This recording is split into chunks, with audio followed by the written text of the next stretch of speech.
In the quiet town of Umoba, nestled between rolling hills and whispering forests, lived a young woman named Ifunanya. She was the pride of her town, known for her warmth, grace, and the melodic laugh that could light up even the gloomiest day. People adored her, not just for her beauty, but for her heart that seemed too large for her small frame. Ifunanya believed in love, the kind that existed in the stories her grandmother told by the fire. A love that could conquer all. One market day, under the shade of the sprawling baobab tree, Ifunanya met Chimezie. He was tall, with a voice that resonated like a deep drum, and a smile that seemed to disarm even the most cautious hearts. From the moment their eyes met, Chimezie showered her with attention. "You are the moon in my dark nights," he would say, his words melting her like butter on hot yam. He brought her woven baskets, fragrant oils, and beaded necklaces that jingled softly as she walked. Her cheeks flushed whenever he was near, and soon whispers filled the town. "Ifunanya has found her prince," they said. Their love grew quickly, like a fire catching dry grass. Every week, Ifunanya would visit Chimezie's home, her heart fluttering with anticipation. At first, it was a fairy tale.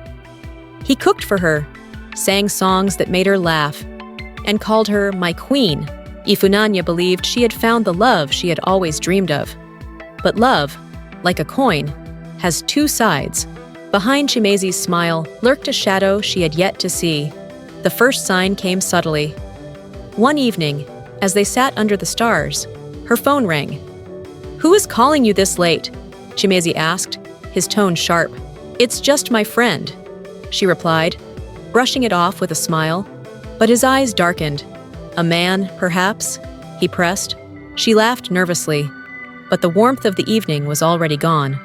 Over time, his questions became demands. His laughter replaced with suspicion. "Why were you talking to him?" He'd ask about a harmless conversation. "He's just a neighbor," she'd reply. But her explanations only seemed to fuel his anger. The fairy tale began to unravel.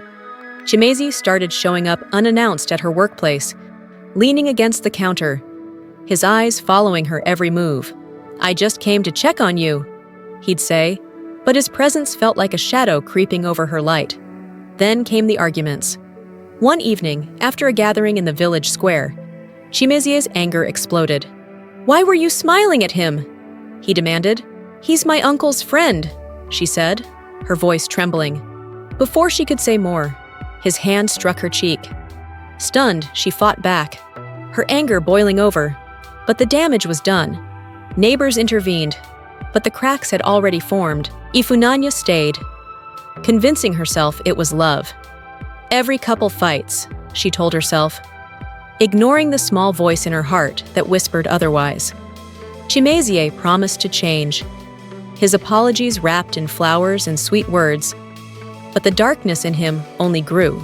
Ifunanya's mother, Mama Nkechi, a woman with eyes as sharp as her tongue, sensed trouble the first time she met Chimezie. "This man," she said one evening as they peeled cassava together, "he carries storms in his eyes. Be careful, my daughter." Ifunanya dismissed her concerns. "He loves me, Mama. Love will soften him." But Mama Nkechi's heart grew heavy. Love without respect, Ifunanya, is like planting seeds in dry soil. Nothing good will grow. Despite her mother's warnings, Ifunanya married Chimezie. Their wedding was a spectacle.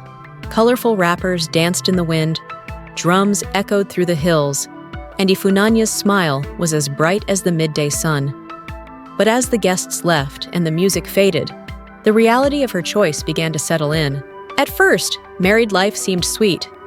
Chimezie was attentive, calling her his queen, showering her with affection. But soon, the sweetness turned sour.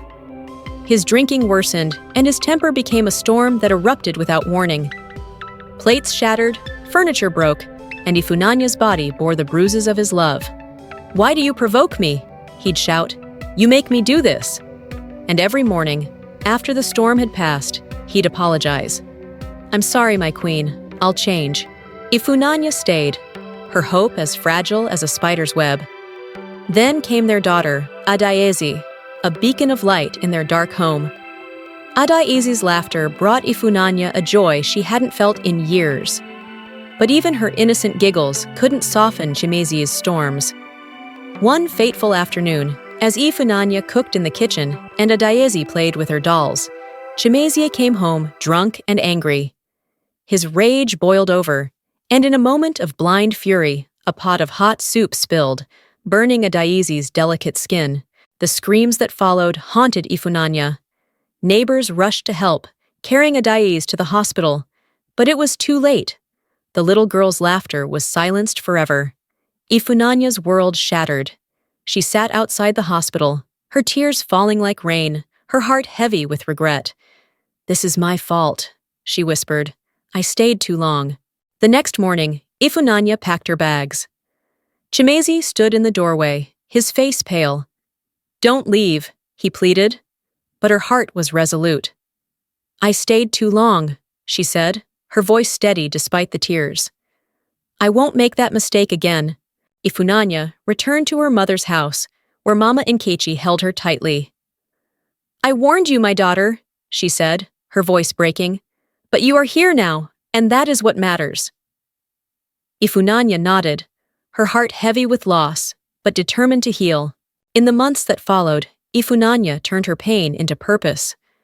She began speaking to young women in the village, sharing her story. "Love should not hurt," she told them. "A man who does not respect you does not deserve you. Leave before it's too late." Her words spread like wildfire, reaching ears that needed to hear them. Mothers began teaching their daughters the signs of a love that harms, and young women found strength in Ifunanya's story. Ifunanya's tale became a beacon, a reminder that love should bring peace, not pain. Though her heart would forever carry the weight of her loss, she found solace in knowing that Adizi's memory lived on in the lessons she shared. In the quiet town of Umuoba, Ifunanya became a symbol of resilience, a voice that echoed in the hearts of those who needed it most.